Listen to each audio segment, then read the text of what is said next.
The scorching heat of Fort Bragg, North Carolina, shimmered across the firing range at 113 degrees Celsius. 29 elite soldiers trained under the blistering sun, their movements precise despite sweat soaking through their uniforms. Colonel Robert Thompson stood watching them from beneath the shade of an observation post, his weathered face bearing the marks of 40 years of military service. At 68, his body showed the toll of Vietnam and Desert Storm, but his eyes remained sharp, missing nothing. The radio at his hip crackled. "Colonel, there's a visitor at the gate. Pentagon credentials." Thompson's expression hardened. "I've been expecting her. Send her through." He pulled out a secure satellite phone, not standard issue, but DARPA experimental, and dialed a number few men alive possessed. "Jack, it's time. Ghost protocol is active." In the distance, a faded pickup truck approached, dust billowing behind it like a funeral shroud. It parked near the administration building, and a woman emerged, slight of frame, with light brown hair pulled back in a simple bun. Her faded BDUs looked worn at the edges, patched in places that suggested years of hard use. Most telling was the slight tremor in her hands as she signed in at the security checkpoint. Sarah Blackwood. 38 years old. On paper, just another Pentagon contractor here to observe training protocols. Lieutenant James Harris noticed her first, his 6'5" frame towering over the other operators as he walked toward her with the confident stride of a man accustomed to command. "Ma'am," he said, authority dripping from every syllable, "civilians aren't permitted in the training area without escort." His medals from 3 tours in Iraq gleamed in the sunlight, meticulously aligned on his perfectly pressed uniform. Sarah didn't respond immediately. She simply nodded and continued checking the equipment laid out for the day's exercise, her hands moving with surprising precision despite their tremor. Her methodical inspection of an M24 sniper rifle caught Sergeant Daniel Martinez's attention. "Hey, Lieutenant," Martinez called out. "Looks like we've got a tourist who thinks she knows weapons." At 28, the weapons specialist took pride in being the unit's technical expert. Maybe she read a book about it. Laughter rippled through the group of elite soldiers. Sergeant Amanda Collins pulled out her phone, recording the confrontation. "This is going on the unit documentary," she whispered to those nearby. "Pentagon sends the strangest people sometimes." Sarah continued her inspection, seemingly oblivious to the mockery. She field-stripped the rifle with practiced efficiency, checking the barrel with a precision that spoke of long familiarity. Private Ryan Cooper decided to escalate. He deliberately bumped into the table where Sarah was working, sending equipment clattering to the ground. "Oops. Sorry about that, ma'am." His smile didn't reach his eyes. Sensitive equipment. Probably not something civilians should be handling anyway. As Sarah bent to retrieve the scattered components, a figure emerged from the command building. Thickset and imposing, despite his 62 years, Sergeant Anton Volkov moved with the careful precision of a predator. The Russians' presence at Fort Bragg was itself unusual, a former Spetsnaz operative who had defected during the final days of the Cold War, now serving as a special tactics advisor to American Special Forces. Volkov watched Sarah's movements with narrowed eyes, noting how she reassembled the weapon components with an economy of motion that spoke volumes to the experienced operator. Lieutenant Harris had reached the limit of his patience. "Ma'am, I need to see your credentials, and I need to know why you're wearing a military uniform when you're clearly civilian personnel." Sarah finally looked up, meeting his gaze with calm brown eyes that showed no sign of intimidation. "I'm here on authorization from Colonel Thompson. My credentials were verified at the gate." "That doesn't explain the uniform," Harris pressed, his voice hardening. "Those have to be earned." A crowd had formed around them now. Collins continued filming, her commentary providing a running narrative for her followers. "Pentagon lady about to get schooled by Lieutenant Harris." Harris stepped closer, using his height to intimidate. "Take off that uniform, right now. Civilians playing dress-up dishonor everyone who bled for the right to wear it." For a moment, Sarah remained still, her expression unreadable. Then slowly, she began unbuttoning her jacket. "Very well, Lieutenant." The assembled soldiers exchanged glances, some uncomfortable with the confrontation, others eagerly anticipating the humiliation of this presumptuous civilian. As Sarah removed her jacket in the blistering heat, the atmosphere on the training ground transformed in an instant. Across her back and shoulders spread a massive tattoo, a black skull with the Roman numeral 7 emblazoned on its forehead. Below it, the words Shadow Squadron, Sole Survivor, curved in precise military stencil font. Most striking were the 12 blood-red stars arranged in a perfect circle around the design. Volkov saw it first. The Russian's face drained of color, his usual stoic demeanor cracking like ice under pressure. Without a word, he dropped to one knee, head bowed. "Stante, Sergeant," Sarah said quietly, her Russian flawless. "Stand up, Sergeant." The training ground had fallen eerily silent. Harris stared in confusion at the kneeling Russian, then back at the woman he'd been attempting to intimidate. "What the hell is going on here?" he demanded. Colonel Thompson emerged from the command building, moving with purpose despite his age. "At ease, Lieutenant. You've just been dressing down the deadliest ghost in American military history."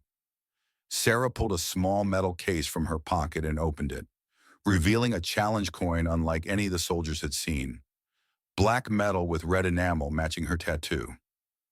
"Only 13 of these were ever made," Thompson said, his voice carrying across the silent training ground. "Now there's only one person left to carry one." He turned to the assembled soldiers. "You're looking at Ghost 7, the sole survivor of Shadow Squadron 7. Codename, Nightfall." Harris's face registered shock, then disbelief. "Shadow Squadron is a myth, a ghost story special forces tell around campfires." "Ghost stories have to come from somewhere, Lieutenant," Thompson replied. He gestured toward the command building. "Briefing room, now. The rest of you, continue training." As they walked toward the building, Volkov finally spoke, his accent thicker than usual. "I saw what she did in Chechnya, 2003. Entire Spetsnaz unit, my former comrades, eliminated in one night. They sent me the after-action reports because they thought I might know who did it." He glanced at Sarah. "I did not tell them it was a woman." Inside the briefing room, Sarah stood at parade rest, her trembling hands now clearly visible to the smaller audience. "Nerve damage," she explained, noticing Harris's gaze. "Consequence of an explosion that killed 12 of my teammates." She removed a pill bottle from her pocket, specialized medication developed for NASA astronauts, but now used for severe combat-related nerve injuries. Each pill cost $200. She dry swallowed one with practiced ease. Thompson sealed the room and activated counter-surveillance measures before addressing them. In 2011, intelligence indicated terrorists were preparing to detonate dirty bombs in 3 American cities. The potential casualties were in the hundreds of thousands. Shadow Squadron 7 was tasked with preventing this attack. 13 operators, all volunteers, all aware they likely wouldn't return. He pulled up classified satellite imagery on the secure system. Intelligence said they would face approximately 50 hostiles. There were over 200. The mission parameters changed, but the objective remained. They went in anyway. Sarah's voice was quiet but carried a weight that commanded attention. 12 hours after insertion, I was the only one still alive. I held position for 6 more hours until extraction was possible, completing the mission parameters and preventing the attack. She pulled up her tank top just enough to reveal a row of smaller tattoos along her ribs, 12 stars, each with initials beneath them. "I carry them with me. Always." Harris studied her with new eyes, his earlier arrogance replaced by professional assessment. "Why are you here now?" "Shadow Squadron 8 is being formed," Thompson answered. "We have a situation that cannot be resolved by conventional means." "And I'm here to select the team," Sarah finished. "I came without announcing my identity because I wanted to see who you really are when you think no one important is watching." Her gaze locked with Harris's. Your first evaluation began the moment I stepped onto the base. Colonel Thompson's briefing room transformed into a classified command center over the next 12 hours. The walls now displayed satellite imagery, architectural schematics, and personnel files. The elite soldiers selected for evaluation assembled in silence, the earlier mockery replaced by cautious respect. Thompson began without preamble. Shadow Squadron was established during the Cold War to handle suicide missions involving WMD threats. The first team deployed during the Cuban Missile Crisis to sabotage a Soviet launch site. Of the 13 operators, 3 returned. He brought up historical photographs, grainy images of soldiers whose faces had been deliberately blurred. Each iteration is numbered with Roman numerals. Each accepts the same reality: mission success over survival. Volkov stepped forward. Shadow Squadron and my former unit had encounters during Cold War.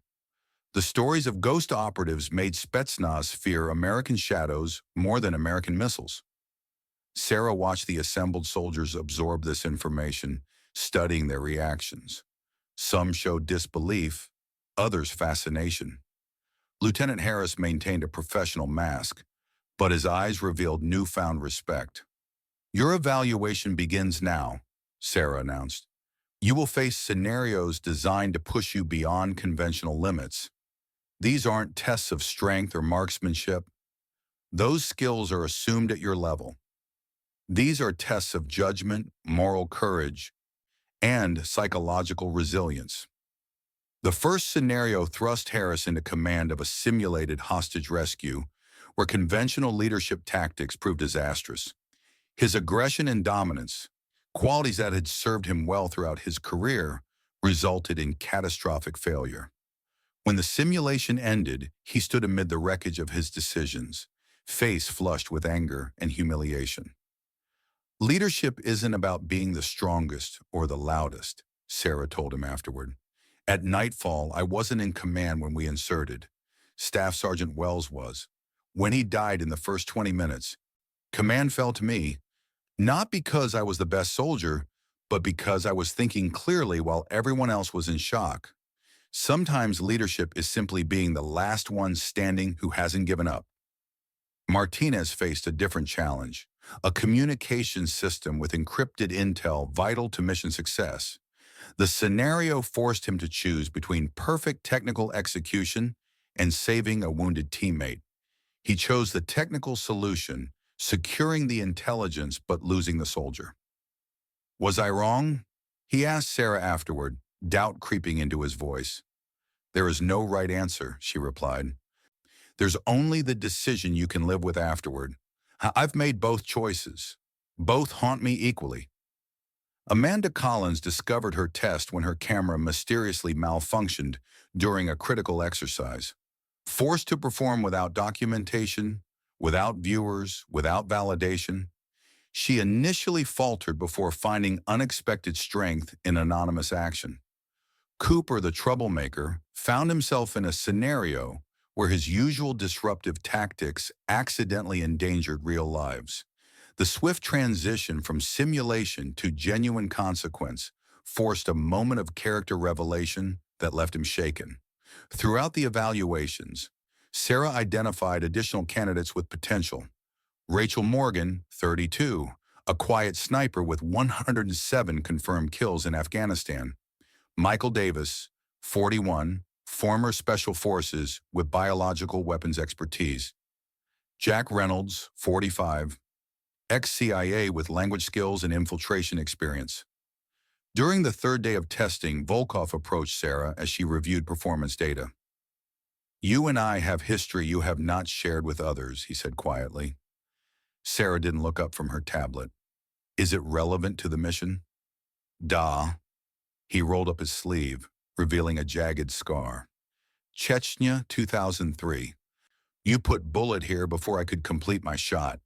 He tapped his neck, indicating where Sarah bore her own scar. I would have killed you, but you didn't, because you shot first. Yet you did not finish me when you could have. Why? Sarah finally met his gaze. You had a photograph in your pocket, a daughter. Your eyes were not those of a man who wanted to die. Volkov nodded slowly. And now we select children to send to death. History has a strange sense of humor.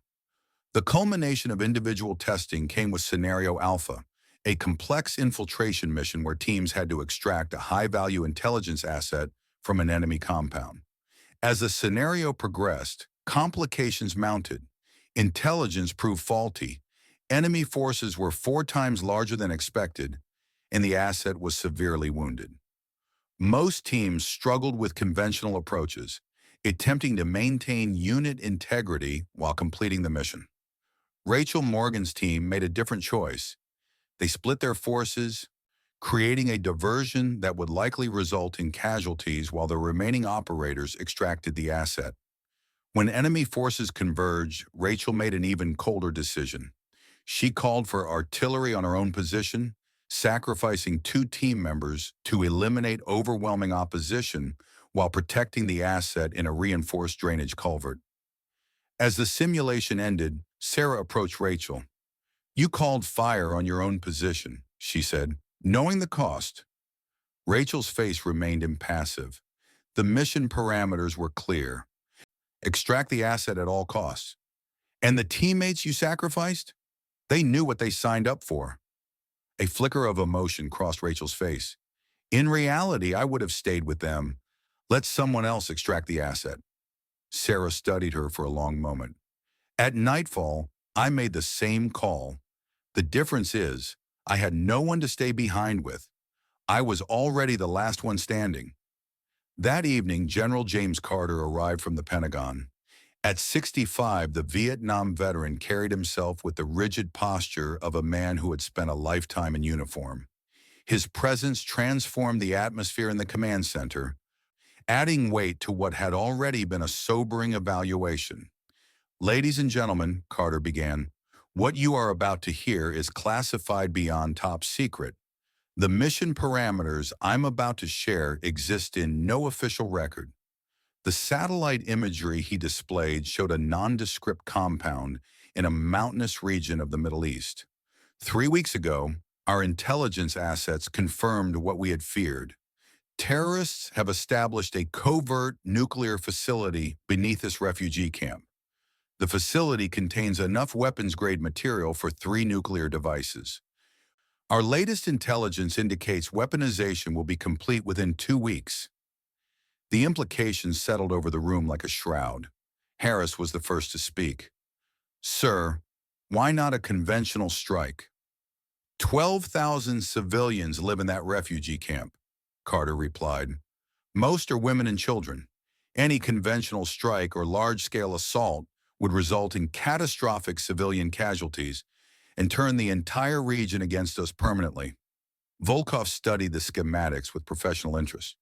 These defensive systems, they are Soviet design, from Cold War bunker architecture. He pointed to specific features. Designed to withstand nuclear strike, very few weak points. Carter nodded. Our only viable approach is a small team infiltrating through these drainage tunnels, too narrow for a larger force, to reach the reactor core and neutralize it using this. He held up a specialized device. DARPA-developed neutron dampening charge.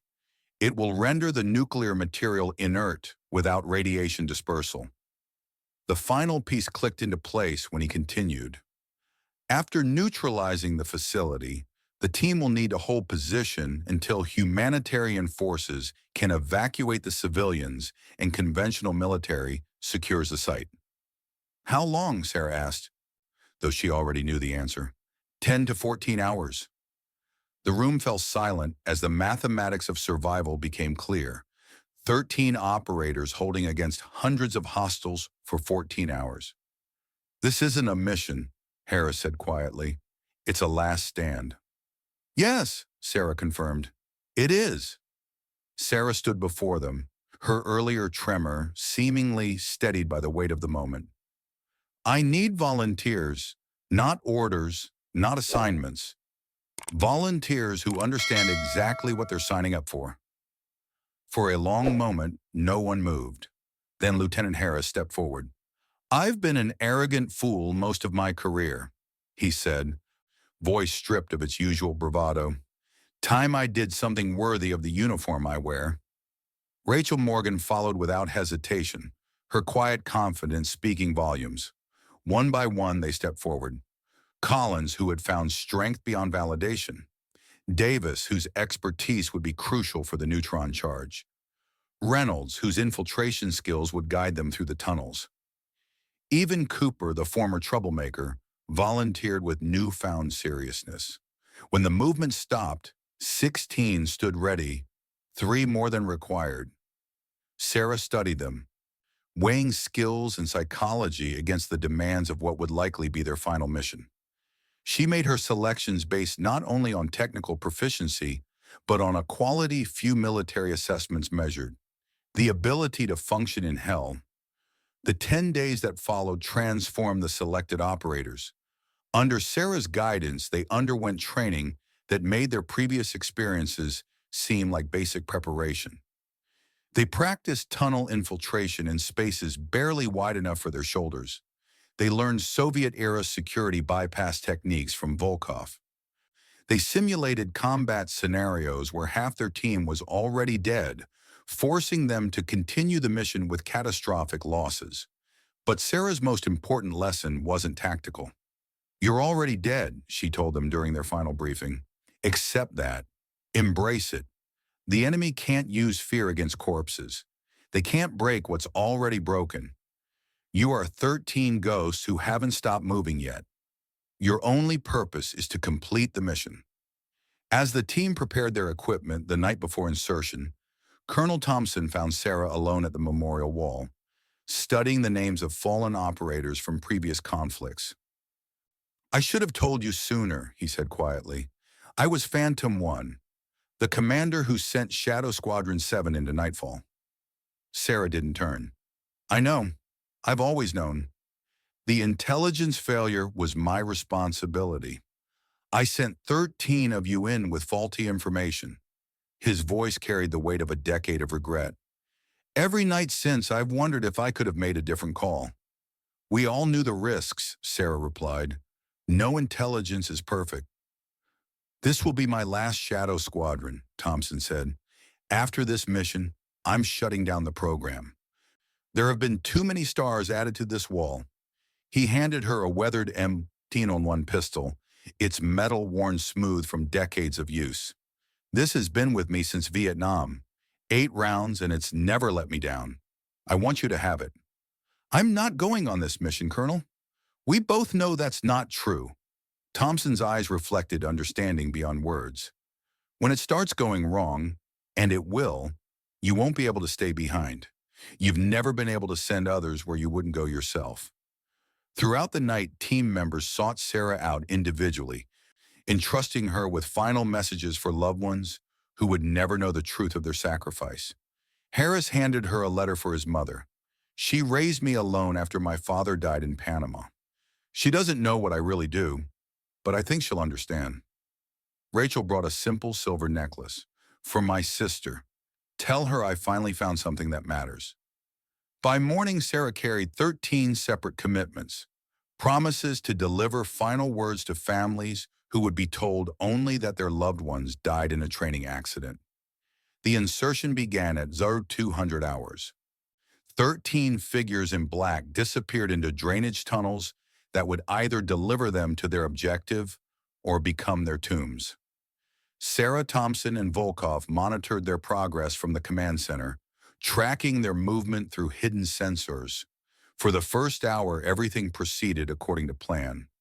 Then, as if following a script written in blood a decade earlier, the first complication arose. "Contact," Harris's voice crackled over comms. "Tunnel security, 3 guards not in the briefing, 2 team members down. Continuing mission." Thompson and Volkov exchanged glances, recognition of a familiar pattern reflected in their eyes. Sarah's hands trembled more noticeably as she adjusted the communications equipment, memories of similar reports from Nightfall threatening to overwhelm her professional detachment. The remaining 11 operators pushed forward, adapting to circumstances that deteriorated with each passing minute. Martinez used his technical skills to bypass a security system more sophisticated than intelligence had suggested. Rachel identified the most direct route to the reactor core, but reported defensive positions 3 times heavier than expected. By the time they reached the facility's main level, the team was down to 9.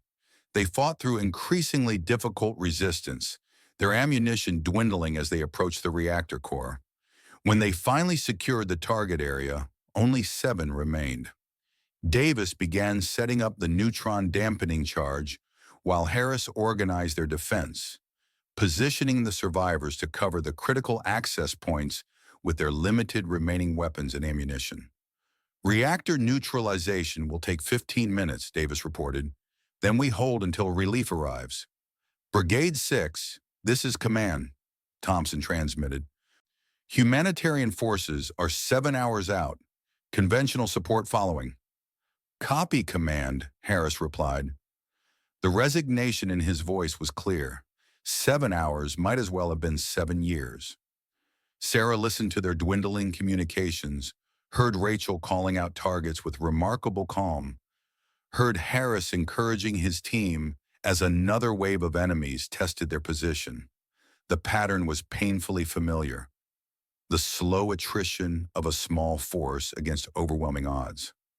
By hour 3, only 5 remained. By hour 5, just 3, Harris, Rachel, and Collins. Command Brigade 6. Harris's voice was weaker now. Davis's charge worked. Facility is neutralized. We are mission complete. Hold on, Brigade 6. Help is coming. But the biometric data told the truth.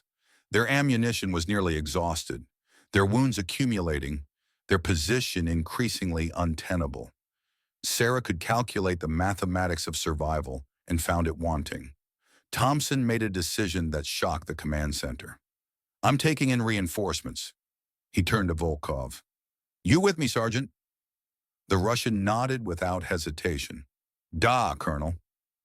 That's suicide, one of the staff officers protested. So was sending them in, Thompson replied, already moving toward the equipment room. I'm not sending more young people to die. This time I lead from the front. Sarah tried to intervene, but the determination in Thompson's eyes brooked no argument. Within minutes, he and Volkov had assembled a 6-man team from veterans who volunteered without hesitation. Men in their 50s and 60s who had seen too many young soldiers die. As they prepared to deploy, Sarah made her own decision. She slipped away from the command center, making her way to a secured hangar where a specialized infiltration craft waited, a contingency she had prepared without authorization. Inside the facility, the battle continued with increasing desperation. At 1-800, Collins' beacon went dark. Her final transmission was cut short mid-sentence. Rachel and Harris remained, fighting with captured weapons after their own ammunition was exhausted. They had created a fortress of furniture and bodies, buying time with blood and determination. I was wrong about you, Harris told Rachel during a brief lull. When you joined the unit, I thought you were too quiet, too reserved for combat leadership. And I thought you were too loud, she replied, the ghost of a smile crossing her face. Guess we were both wrong. The next assault breached their outer defenses. Rachel took a bullet meant for Harris, the impact throwing her against the wall. Go, she gasped, pressing her last grenade into his hand. Complete the mission, not leaving you behind. Already dead, remember? Just haven't stopped moving yet. Her eyes locked with his. Make it count, James.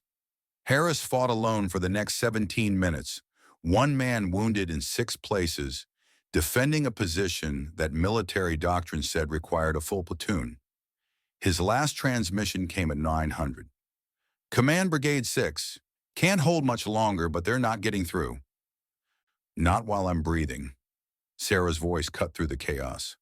Harris, this is Ghost 7. You did it. You held the line. His laugh was more cough than humor. No, ma'am. Just a soldier who finally learned when to stop talking and start doing. Tell my mother. Tell her I wasn't afraid.